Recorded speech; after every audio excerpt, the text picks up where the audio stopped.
you start with that?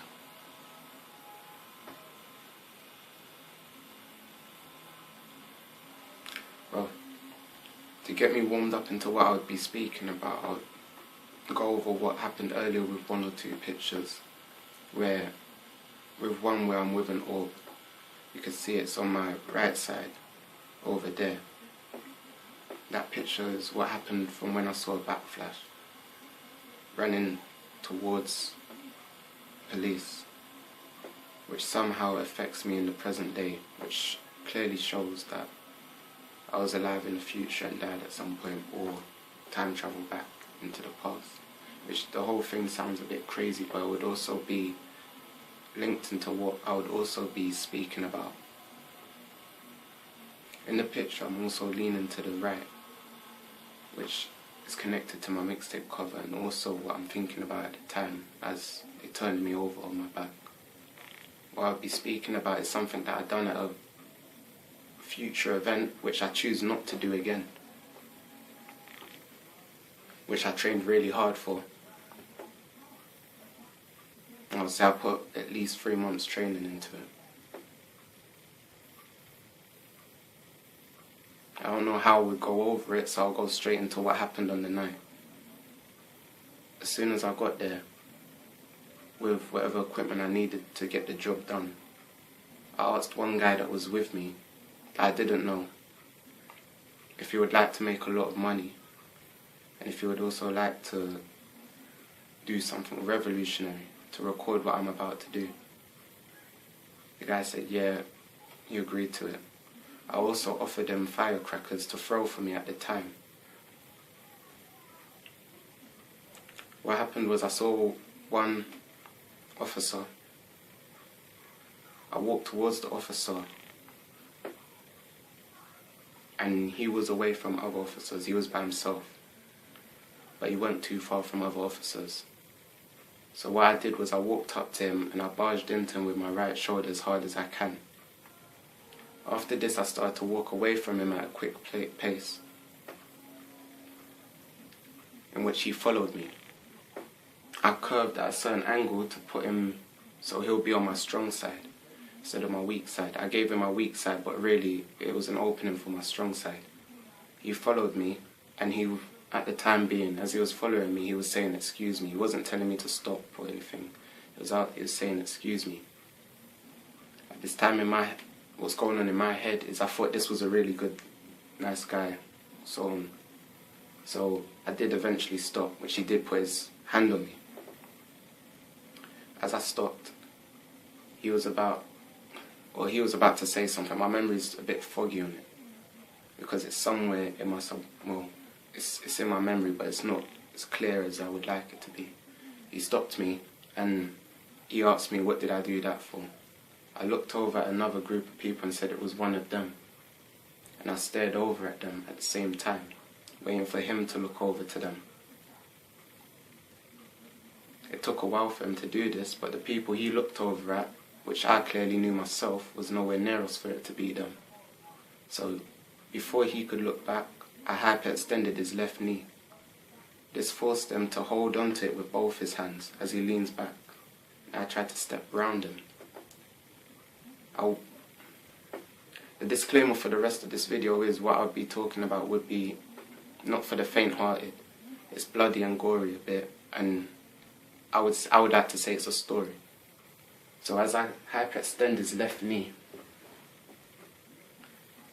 and I put all my force into it, I could tell it done damage. That leg wasn't going to be the same that night. He had to go A&E from the moment that happened.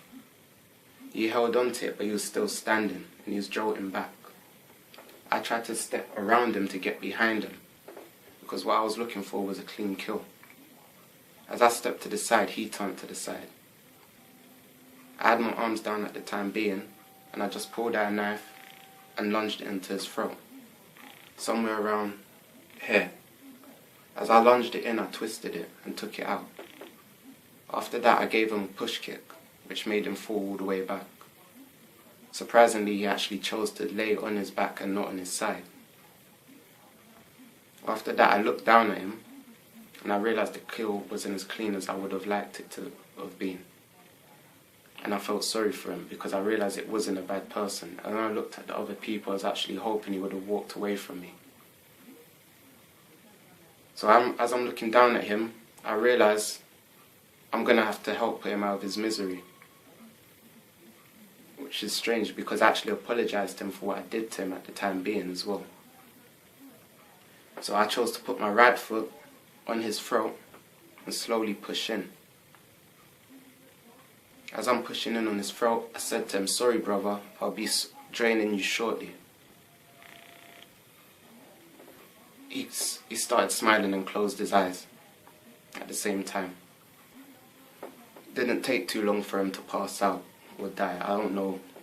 I could tell his body felt weak. It just felt like there was no one in it. If that's one way I could explain it. I knew he was dead. After that, I was doing impersonations of people saying they got a gun. Run, they got a gun. Stuff like that in different voices to make people clear off. At that point I was hoping what I told the guy to do, he would have done it. He never threw the firecrackers. So after I do that, something would have happened with other officers. And they asked me to put down the knife. I threw the knife behind me, and I did put a lot of practice in this before it. And it started to come back to me. I threw the knife, I didn't just drop the knife by my side, I threw the knife behind me. As I'm stepping back, I also have a firearm at me at the time. I told myself to start with the knife so no civilians get hurt in what's taking place. I told myself the moment I step on the knife to go for the closest one to me and make them think I'm going to use a pole, when really I had a firearm. All of them that were around me with the baton, I didn't even have to aim much for them.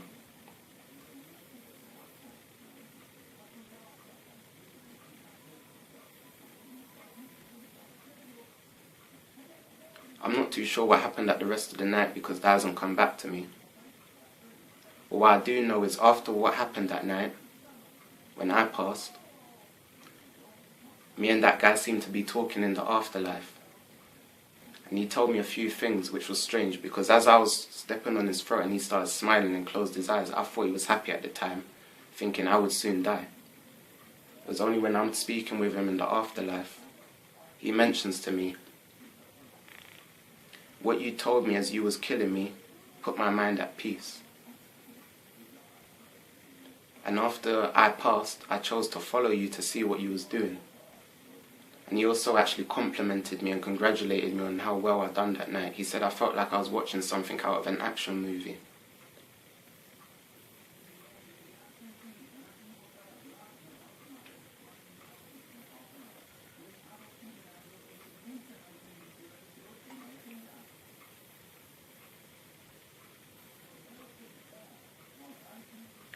This is something I clearly didn't know at the time I was alive because as I'm killing him, I'm thinking that he's smiling on the fact that I would soon be dying. Only to find out when I do die, he's a person that's ended up being a fan of mine. I was also, as crazy as it would sound, I called the light. Some people say God, some say Allah, I say Ra. I call the man above Ra. I was also talking with God and him at the same time, which I'm actually glad he asked if he could speak with me. What's even stranger about it is while we're both there speaking with each other, he already knows what I'd done there isn't going to happen again, and it wasn't supposed to happen.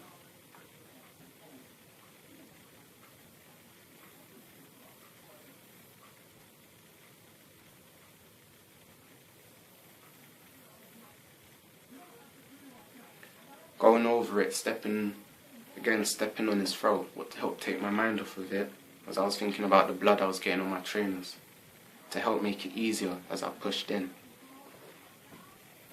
We're both there speaking.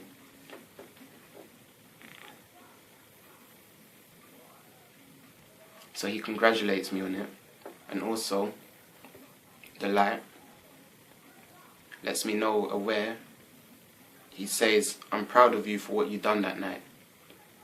Not only do you say you're a prophet, but you carried yourself like one.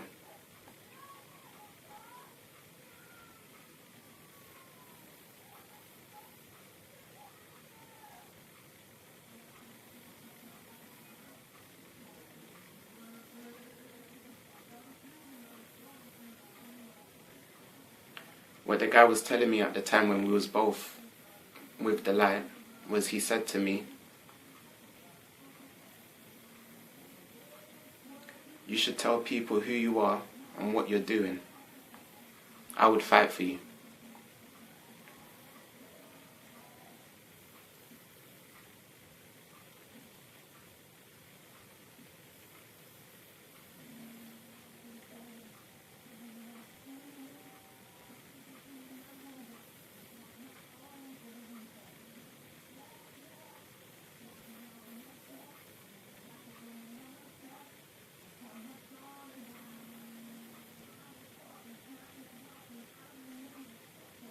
The way how I see it is, I don't know why. It has to always be, if someone's trying to prove who they are or come forward with certain things, why it always has to resort to violence.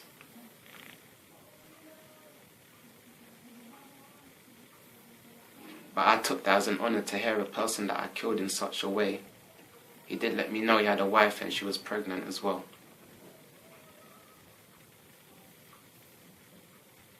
That someone I killed in such a way would have been honoured, would actually fight for me, even though I'd done something like that to him in the afterlife. It just goes to show, when things happen in war, the last thing you're thinking about as you're dying is anything to do with race, religion, colour, sexuality. None of that shit matters. A lot of people are so egotistical, they get into stupid wars over those things. It's the last thing you're thinking when you're falling over. Doesn't matter how much you hate a person over any little thing, religion, race, all that shit. The moment you're falling over, it's the last thing on your mind. You'll be thinking about taking out the rubbish before you'll be thinking about something to do with race, religion or sexuality. I guarantee it.